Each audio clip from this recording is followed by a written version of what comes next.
Assalamualaikum warahmatullahi wabarakatuh. Selamat pagi, terima kasih sudah menonton video ini. Video ini nggak perlu di-subscribe, apalagi teaser guys, tonton saja. Let's go, enjoy, relax, and stay focused this video.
Assalamualaikum warahmatullahi wabarakatuh.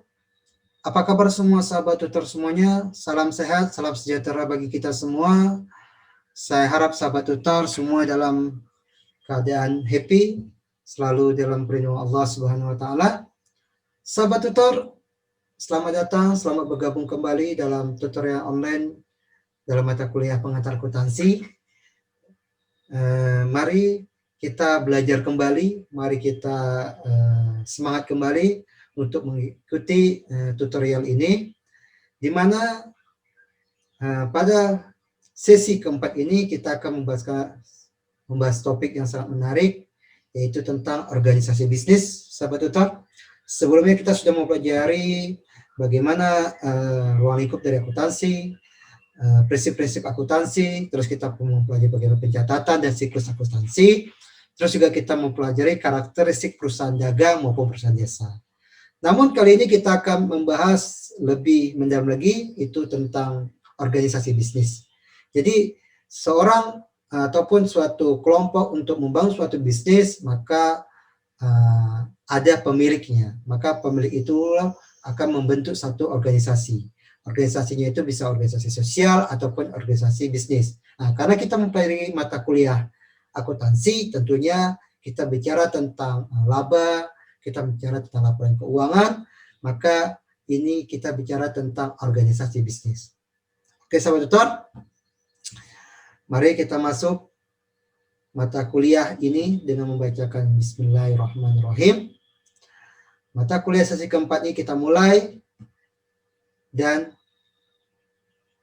stay fokus dan enjoy your study, oke?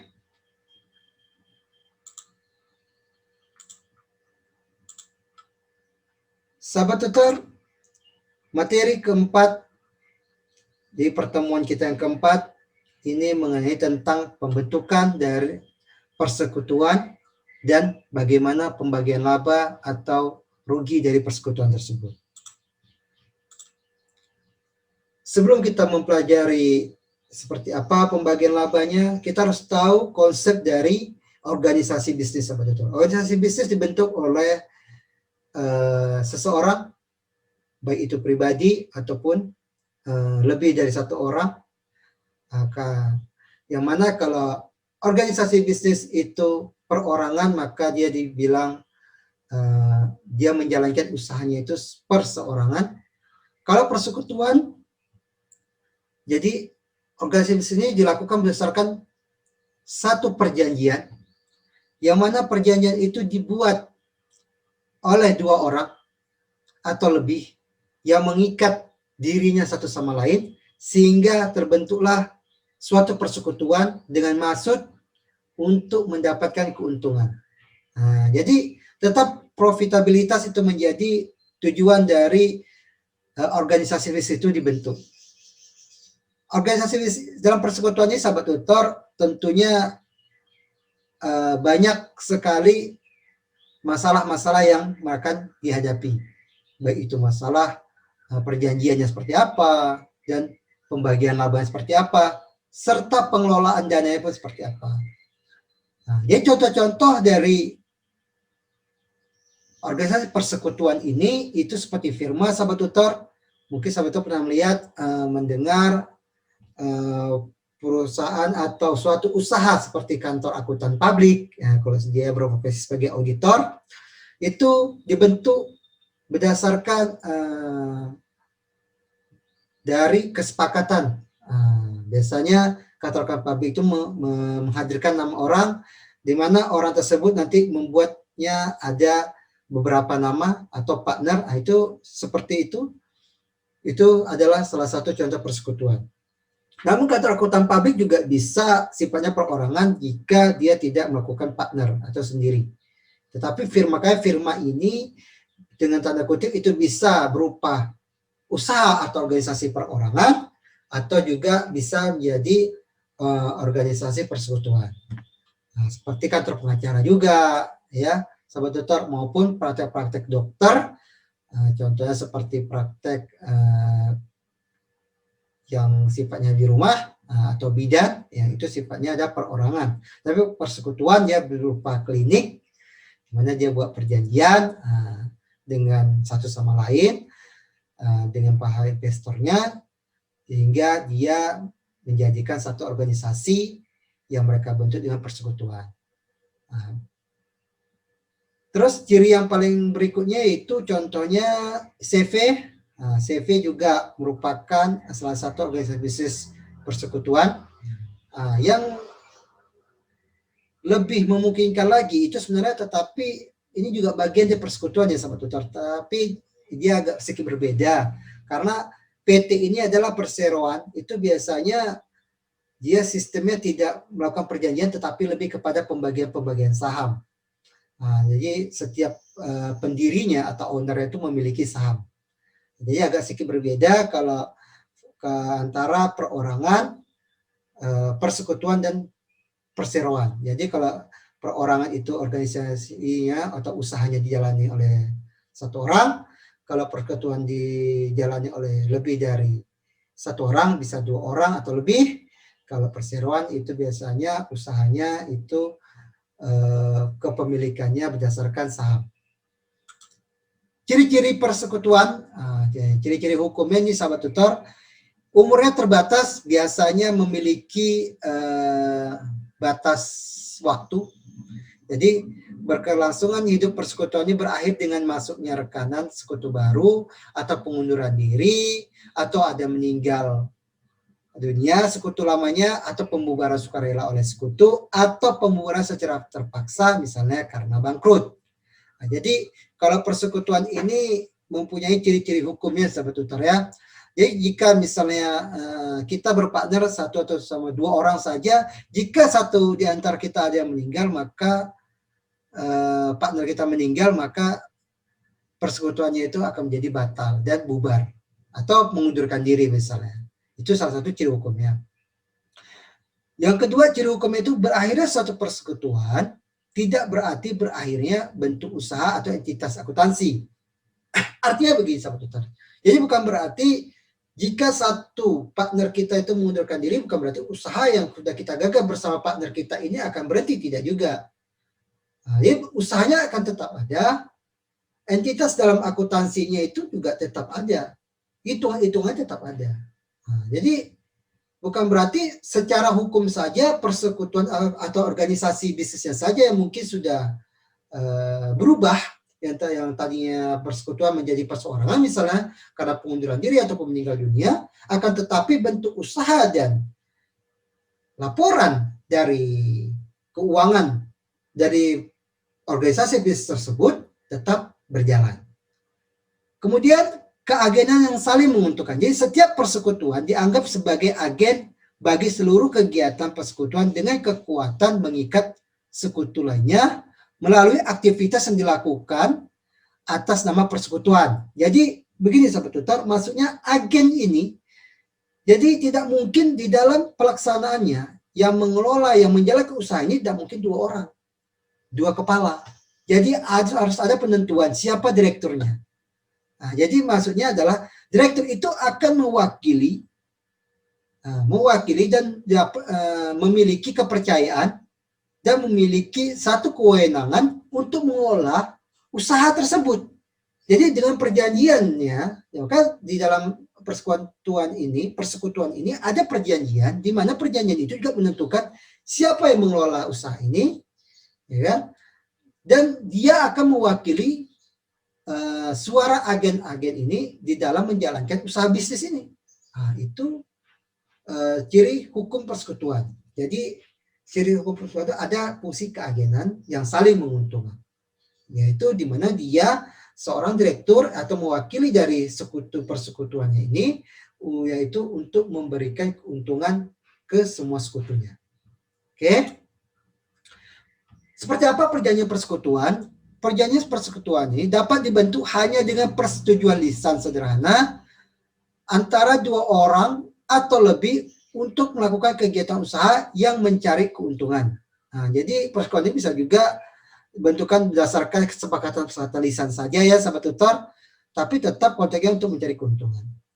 Yang kedua, perjanjian persekutuan yang tertulis paling tidak berisi tentang 1.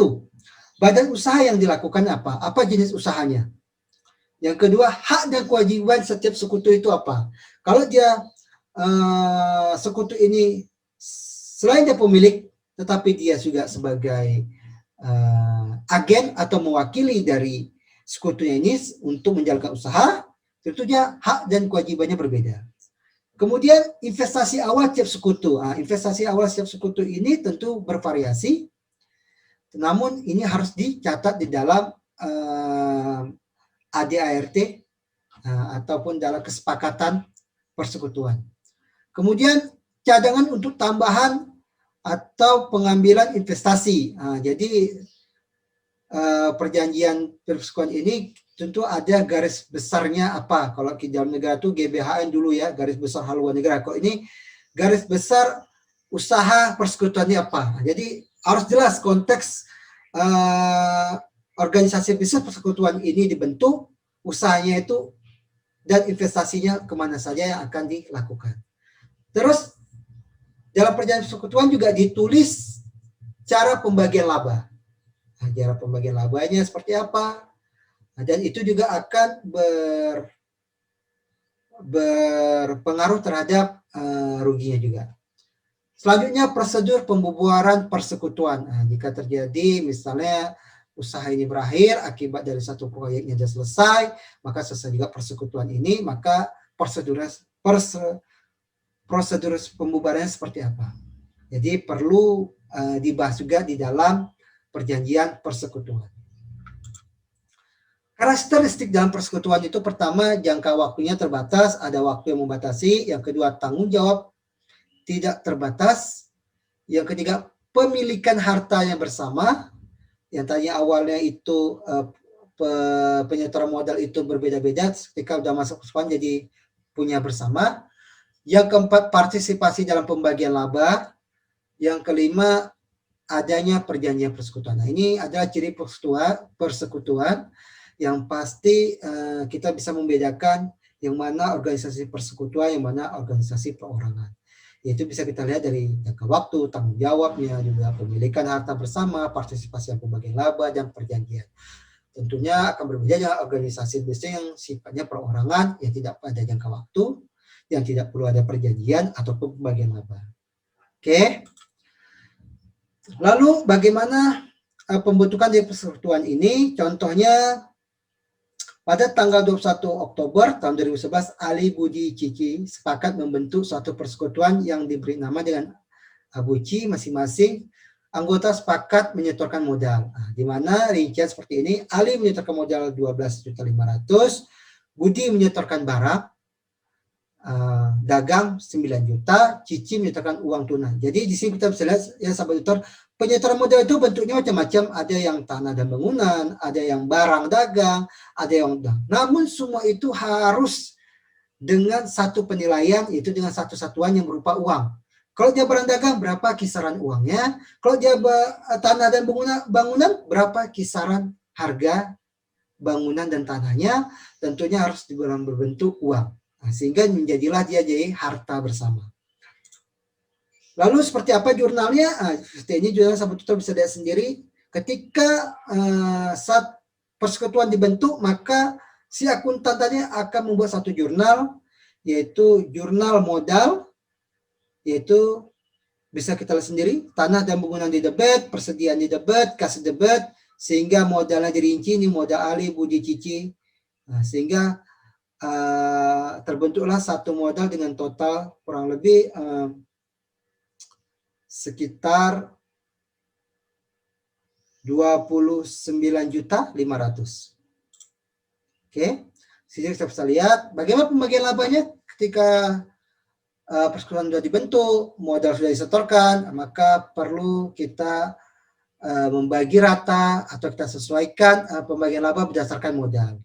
Jadi perjanjiannya bisa presentasi pembagian berdasarkan modal, gaji, bonus dan sebagainya itu untuk karyawan ataupun untuk direktur yang mewakili di perjanjian persekutuan tersebut. Terus akuntansi untuk persekutuan ini dalam pembagian laba bersih atau rugi itu ada karakteristiknya seperti laba dibagi dengan mempertimbangkan jasa sekutu. Kalau dia tentu dia selain memiliki modal, selain dia pemilik, dia juga yang mengelola, dia direkturnya, tentu pembagian labanya berbeda. Kalau dia sebagai pemilik, dia juga sebagai pengelola, tentu pembagian labanya berbeda. Kemudian pembagian laba juga diperhitungkan dengan jasa dan investasi sekutu. Jadi modal-modal ya seperti contoh tadi, Cici, Budi itu tentunya pembagian laba juga berbeda berdasarkan porsinya. Besar kecilnya laba yang mereka setorkan.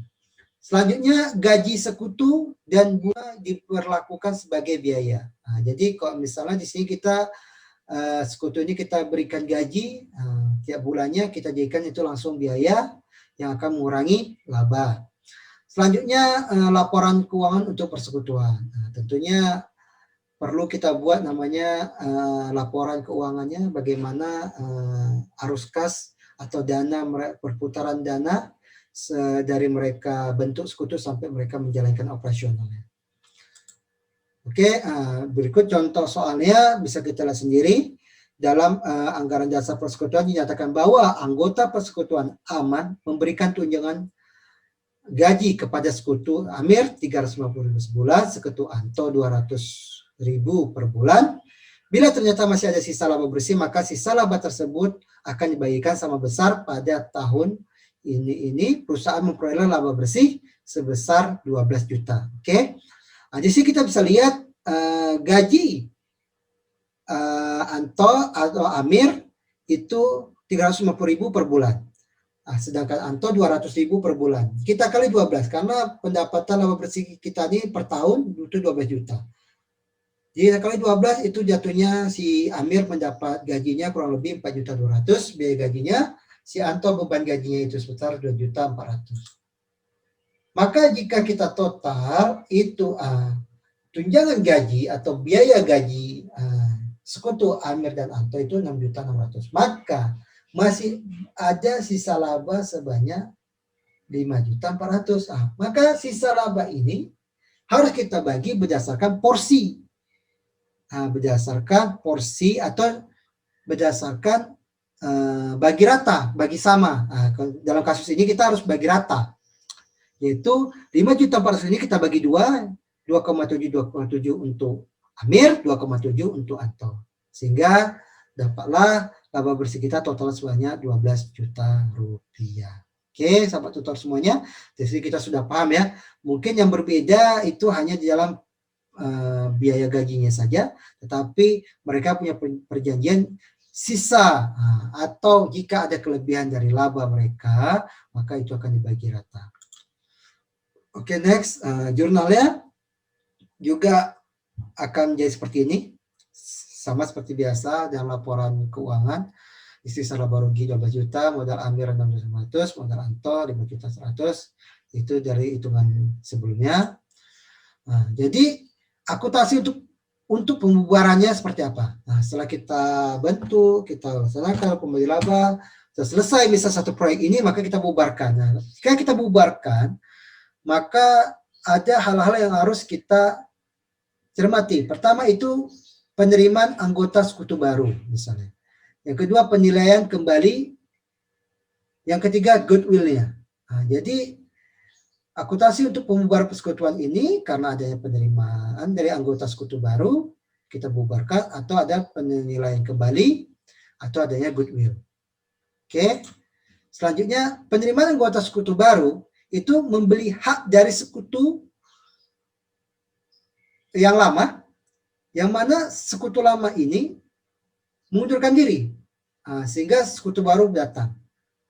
Atau anggota sekutu baru menyetorkan aktifnya kepada persekutuan. Jadi dia yang tadinya 2 orang jadi 3 orang misalnya. Oke, saya ikut juga gitu. Jadi persekutuan yang pertama bisa dibubarkan menjadi persekutuan yang baru dengan hitungan yang baru lagi. Tapi saya tetap sama, laporan akuntansinya tetap berjalan dengan seperti biasa tapi dengan penambahan sekutu baru.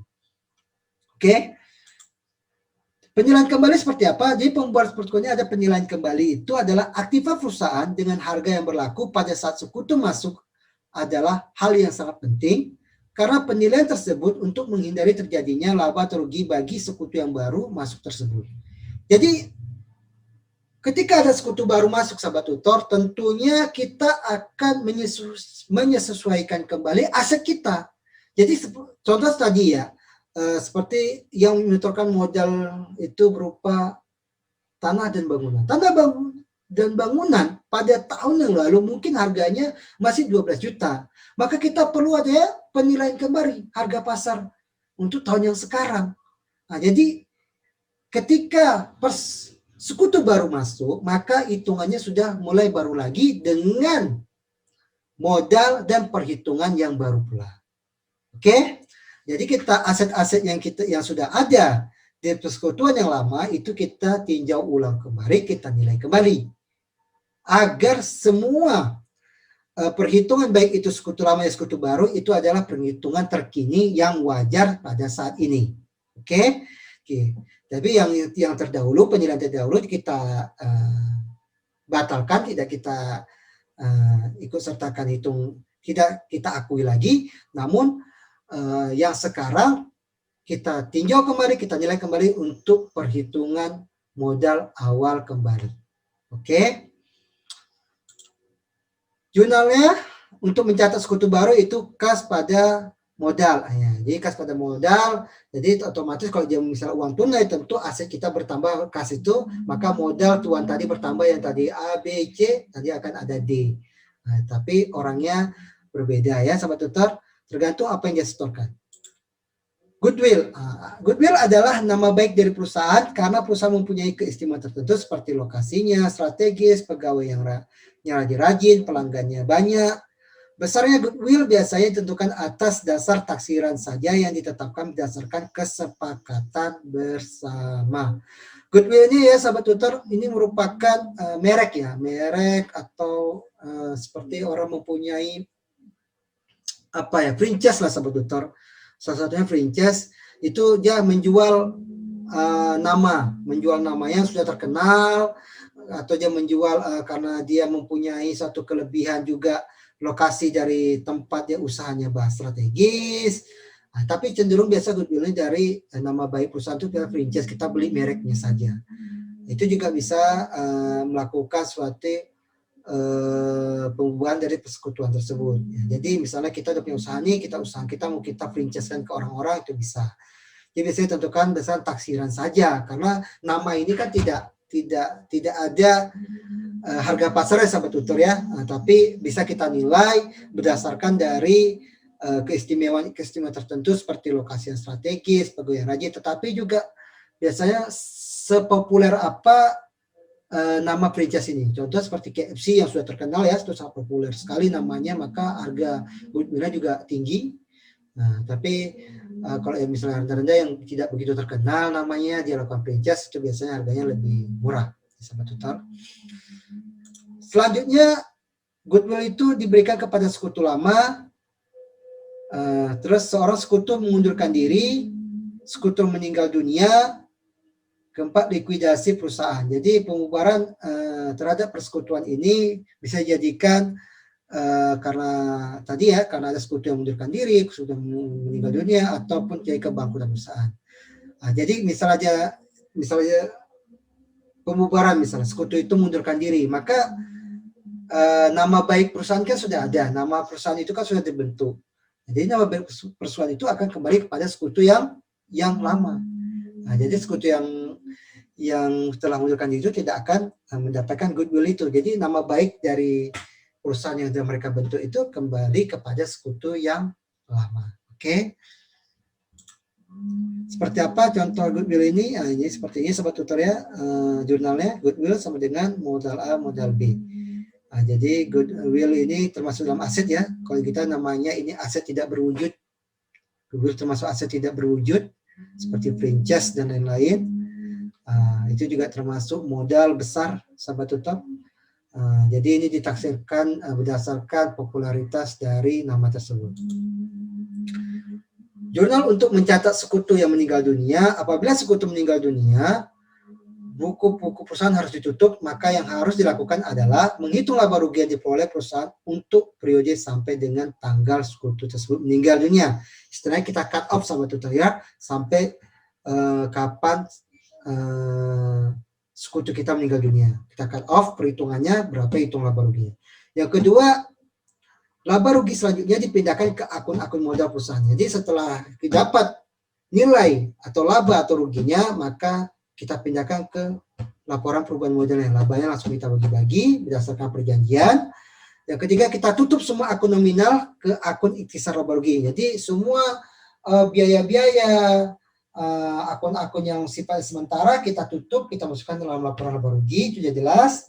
Yang keempat, kita mengalokasikan laba yang diperoleh persekutuan ke periode sebelumnya dan sesudah sekutu meninggal. Nah, jadi setelah sekutu meninggal dunia, maka kita cut off, sudah selesai, kita bagi semua labanya, sudah selesai, kita cut off semua biaya-biayanya, lalu kita lakukan yang namanya pengalokasian laba itu sendiri.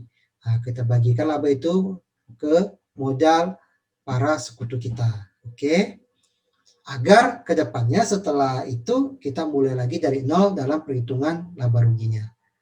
Oke. Kita cut-off-nya itu bukan berdasarkan periode sahabat tutor, tapi di sini ketika ada terjadi urgensi atau force major meninggal dunia sekutu kita, maka kita juga bisa melakukan cut-off atas laporan keuangan.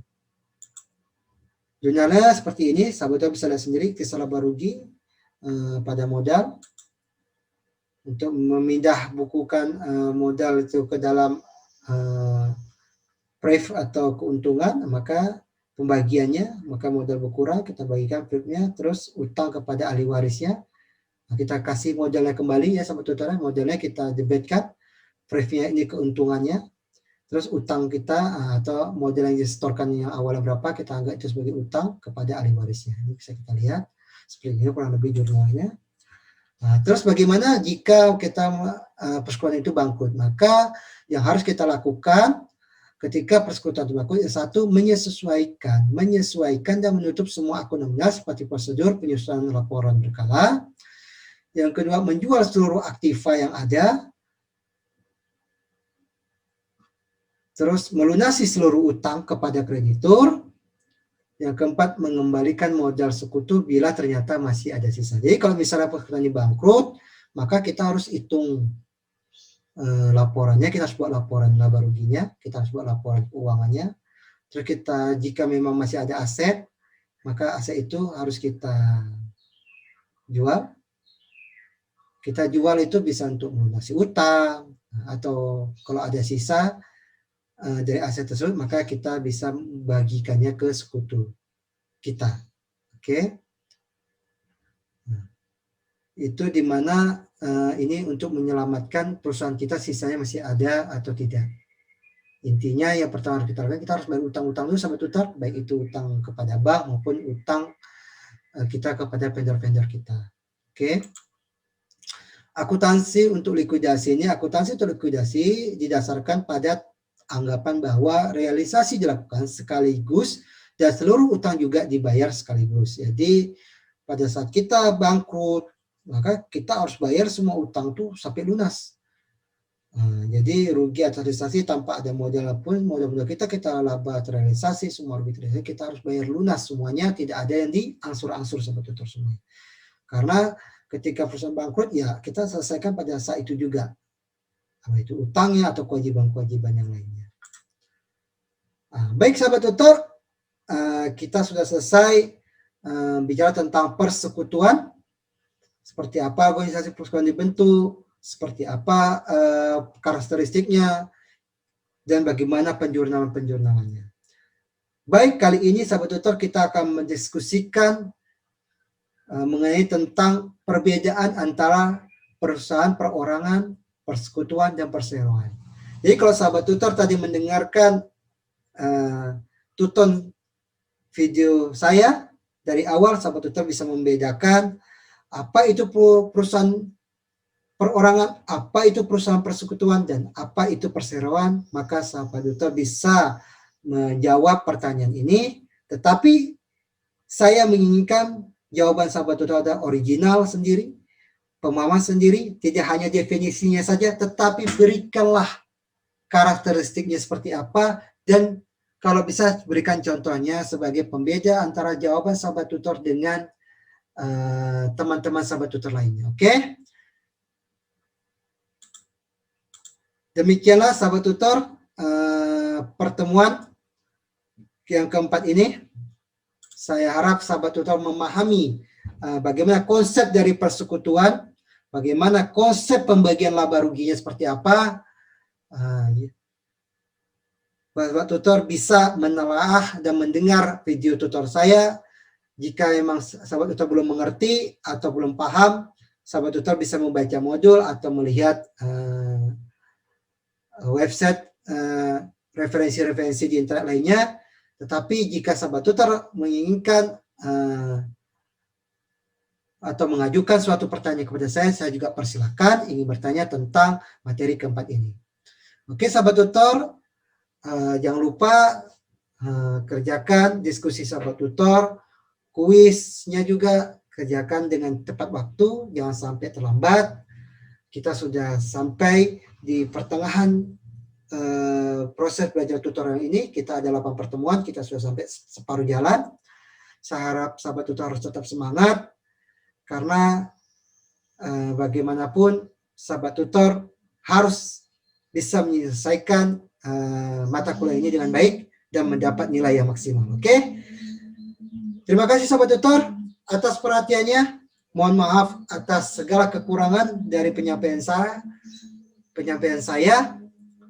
Saya akhiri dengan membacakan hamdalah. Billahi taufiq wal hidayah. Assalamualaikum warahmatullahi wabarakatuh.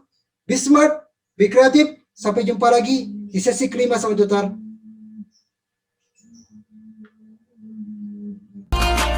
Terima kasih sudah nonton video ini. Be smart, great.